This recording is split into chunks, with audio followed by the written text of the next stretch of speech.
अस्सलाम वालेकुम फ्रेंड्स, मेरा नाम है सुमेर और आप देख रहे हैं सभी सुमेर यूट्यूब चैनल। आज हम ड्रामा सीरियल खुदा और मोहब्बत की कुछ बोंगियां आपके सामने पेश करेंगे और फुल स्टोरी आपको बताएंगे और कहानी के बारे में आपको A to Z बताएंगे कि कौन जिएगा कौन मरेगा और कहानी पर करेंगे तबसरा, क्योंकि आपको तो पता है कि हमारा तबसरा सबसे बेस्ट होता है। और आपको तो पता ही है ना, कभी हमें इंग्लैंड, कभी अमेरिका, कभी कनाडा और कभी यूरोप वाले हमें फोन करते हैं कि भाई हमारे ड्रामों पे तबसरा करें। तो मैं कहता हूं नहीं, पहले अपने ड्रामों की सलाह कर लें, फिर जरा बाहर के लोगों की भी कर लेंगे। क्या कहते हैं? Shut up! ओ भाईजान, तुसी तो गुस्से ही कर गए हो। खैर कोई बात नहीं, सब्सक्राइब करना मत भूलिएगा और बेल आइकन पर क्लिक करना भी मत भूलिएगा। तो पहले चलते हैं हम जरा बोंगियों की तरफ। कहानी का आगाज होता है 3 बड़ी चमचमाती लैंड क्रूजर से और दर्जनों गार्ड्स के साथ। सिर्फ 2 लड़कियों को, एक लंबी और एक छोटी को, रेलवे स्टेशन छोड़ा जाता है और उन बेचारियों को 250 रुपए के टिकट लेके दिए जाते हैं। चल मेरा पुत्र, तू लौट जा। ओ यार, 15 गार्ड्स हैं, किसी एक की तनख्वाह रोककर किसी एक लैंड क्रूजर में डीजल या पेट्रोल डलवाकर इनको डायरेक्ट ही लाहौर छोड़ आते। तुसी ट्रेन पे भेजता। और इन दोनों लड़कियों को देखकर ऐसा लगता था जैसे इनका ताल्लुक किसी सख्त किस्म के मजहबी घराने से हो और इनका चेहरा आज तक किसी ने ना देखा हो। वो अलग बात है कि छोटी ने बड़ी का बुर्का और बड़ी ने छोटी का बुर्का पहना हुआ। और लाहौर पहुंचते ही रेलवे स्टेशन की भीड़ में इन दोनों पर्दादार औरतों का पूरा थोबड़ा ही बाहर आ जाता है। और छोटी वाली रेलवे स्टेशन पर उतरते ही शोर मचा देती है कि मेरा ज्वेलरी से भरा हुआ सूटकेस कहां गया।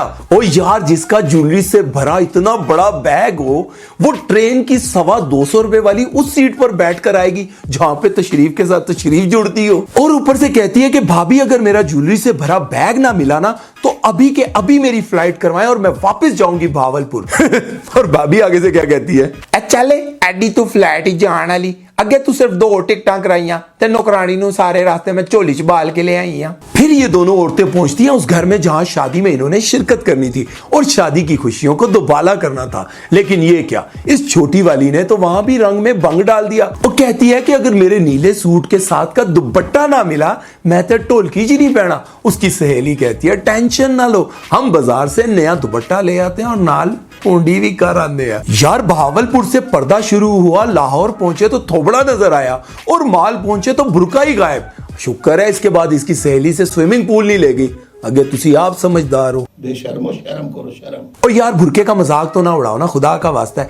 नहीं करना तो ना करो, जो मर्जी पहनो, पैंटे पहनो, शर्टें पहनो, काचे पहनो, जो मर्जी पहनो। लेकिन अगर बुरका पहनना है ना, पर्दा करना है, तो ऐसा करो कि लोग आपको देखने के लिए तरस जाएं। खैर, जब शाम को ढोलकी का फंक्शन शुरू होता है तो इस निक्की वाली ने वो नीला जोड़ा ही नहीं पहना जिसके लिए उसने इतना ड्रामा किया था। मुझे तो लगता है इसने जानबूझ के ना वो दुपट्टा किसी टॉयलेट में घुसा दिया होगा कि चलो इसी बहाने जरा मॉल छल फेर आऊंगी। ऊपर से आपने इन आंटी को तो देखा ही होगा, ये वो आंटियां होती हैं जो पहले से समझा देती हैं शाम को ढोलकी के फंक्शन में तुम मुझे जबरदस्ती उठाना, मैं कहूंगी नहीं नहीं नहीं नहीं, और जब मैं उठ जाऊंगी उसके बाद फिर तुम देखना मेरे ढुमके पे ढुमके, ढुमके पे ढुमके। नहीं बाजी बाजी मैं नाचती, शर्म आ गई बाजी बाजी। और दूसरी जानिब हीरो साहब को दिखाया जाता है जो कि एक कॉलेज स्टूडेंट होते हैं। यार चलो इस बात पे भी हम कॉम्प्रोमाइज कर लेते हैं कि आपको एक 17-18 साल का लड़का हीरो तो मिल नहीं सकता, क्योंकि जिसके नाम पर ड्रामा बिके, जो मशहूर भी हो, लेकिन एक्स्ट्रास तो कम से कम टीनेजर डाल देते यार। वो कोई 17-18 साल के डाल देते, ये भी आपने उठा के डाल दिए 35, 36, 40 वाले। लेकिन वही बात है ना कि अगर एक्स्ट्रा छोटे डाल दिए तो हीरो बुड्ढा लगेगा। बड़े सियाणे हो। बुड्ढा किसको बोला ओए? नहीं नहीं, आपको नहीं कह रहा, आप तो हीरो हैं। अब तो वैसे भी हमें आदत होगी आपको कॉलेज स्टूडेंट देखने की, मैं तो आपके चमचों की बात कर रहा था। खैर, हीरो साहब इंतहाई किस्म के नालायक, लोफर और निकम्मे होते हैं।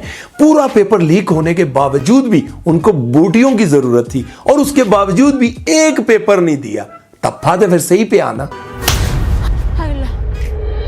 और इन हीरो साहब का एक बड़ा भाई भी होता है जो बड़ा लाइक फाइक होता है और अब्बा जी हर वक्त उनकी तारीफ करते रहते हैं। और हीरो साहब को इतनी तप चढ़ती है और बूथा हर वक्त सुझाई रखते हैं जैसे इनकी शान में कोई गुस्ताखी कर दी हो। तो वैसे यार सही बात है, बंदे को ना इतना भी बेइज्जती प्रूफ नहीं होना चाहिए इनकी तरह। अभी मैं 30s के अंडर हूँ, अभी मैं लड़की हूँ। और ये दोनों बाप बेटा हर वक्त यही खेल खेलते रहते हैं। अब पुत्र उठ, हर वक्त सुता रहना है। अब बाजी उठ के की करांगा? अब पुत्र पढ़ लिख जाएगा तो बड़ा आदमी बन जाएगा। अब बाजी बड़ा आदमी बन गया तो फिर की होएगा? और पुत्र राम नाल सुकून नाल सो तो सकेगा। ते अब बाजी हुण की कर रहे हैं? लो कर लो गल आउट है।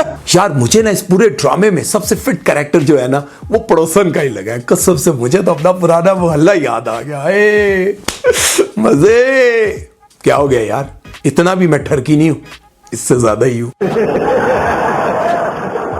यार भोंगिया होगी बहुत। अब मैं आपको इस ड्रामे की फुल स्टोरी सुनाता हूं। जब मैंने कड़ी से कड़ी मिलाई ना तो बीच में से कड़ी पकौड़ा निकल आया। मजाक कर रहा हूं यार, मैं आपको सीरियसली फुल स्टोरी सुनाता हूं। तो कहानी कुछ यूं है कि एक लड़का होता है जिसका नाम होता है फरहाद।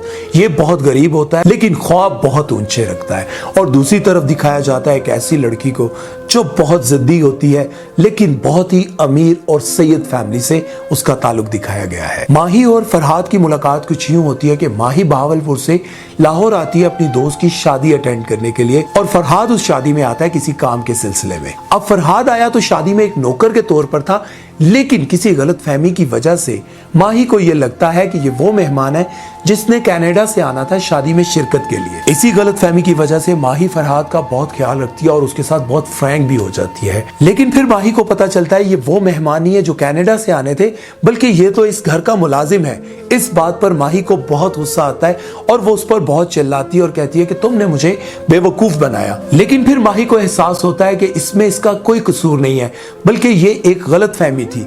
और इस पर वो उसे कहती है कि चलो हम दोनों दोस्त बन जाते हैं। लेकिन फरहाद तो पहले से ही उस पर दिल हार चुका होता है। फिर शादी खत्म होने के बाद माही तो भावलपुर अपने घर वापस चली जाएगी, लेकिन फरहाद उसकी यादों में तड़पने लग जाएगा और वो किसी ना किसी तरह से माही का एड्रेस ढूंढ निकालेगा और वो वहां उसके घर पहुंच जाएगा और वो कोशिश करेगा कि वहां उसके घर में उसको कोई ना कोई नौकरी मिल जाए। और फिर जब माही उसे अपने घर पर देखेगी तो वो ये बात जान जाएगी कि ये सिर्फ मेरी वजह से यहाँ पर आया है और वो भी उससे प्यार करने लग जाएगी। लेकिन वो ये बात जानती है कि हम दोनों एक दूसरे से जितना भी प्यार कर लें लेकिन हम कभी भी एक नहीं हो सकते।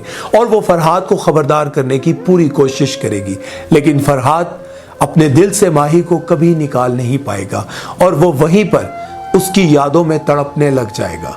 अब माही उसको रोकने की बेहद कोशिश करेगी क्योंकि माही जानती है कि मैं एक सैयद फैमिली से हूं और मेरी शादी इसके साथ नहीं हो सकती। लेकिन फरहाद उसके इश्क में बहुत आगे निकल चुका होता है, जहां से वापसी का कोई रास्ता मुमकिन नहीं होता। फिर माही का रिश्ता एक बहुत ही अमीर फैमिली से आता है जिस लड़के ने माही को रेलवे स्टेशन पर देखा होता है और फिर माही की फैमिली इनका रिश्ता पक्का कर देती है क्योंकि इन दोनों का स्टेटस एक ही होता है। लेकिन माही बहुत एहतजाज करती है और वो कहती है मैंने किसी और से शादी नहीं करनी, मैंने शादी सिर्फ फरहाद से करनी है। लेकिन माही का भाई उसको डराता है, धमकाता और कहता है कि अगर तुमने शादी से इनकार किया और यहाँ शादी ना की तो मैं फरहाद को कत्ल कर दूंगा, जिसकी वजह से मजबूरन माही को शादी करनी पड़ जाती है। और फिर फरहाद को ऐसा रोग लगता है कि वो एक दरबार पर जाकर दरवेश बन जाता है और उसकी यादों के सहारे जिंदगी गुजारने लग जाता है। लेकिन कुछ अरसे बाद जब माही उसे इस हालत में देखती है तो बहुत तड़पती है और रोती है और डर जाती है कि कहीं मुझे उसकी बद्दुआ न लग जाए। और माही भी इस डर की वजह से अपने दिल में अपने शोहर को जगह नहीं दे पाएगी। और आपने भी देखा तो था कि ड्रामे के आगाज में दरवेश ने माही के शोहर को कहा था कि आज की ट्रेन तुम मिस कर दो वरना तुम्हारी जिंदगी में ना खत्म होने वाला कठिन सफर शुरू हो जाएगा। काश वो उस ट्रेन को मिस कर देता, ना वो माही को देखता, ना उसकी जिंदगी में मुश्किलों और तकलीफों से भरा हुआ ये सफर शुरू होता। फरहाद इश्क की उस मंजिल की तरफ चल पड़ेगा जिस इश्क के बारे में हमने सिर्फ किताबों में ही सुना है और पढ़ा है। क्या फरहाद इश्क की उस मंजिल पर पहुंचकर माही की तलब करेगा या फिर दुनिया के साथ साथ अपने दिल से माही के इश्क को भी निकाल कर इश्क हकीकी से जा मिलेगा? आपको क्या लगता है? कमेंट बॉक्स में मुझे जरूर बताइएगा। अपना बहुत सारा ख्याल रखिएगा। सुमैर चौधरी को दीजिए इजाजत। अल्लाह हाफिज।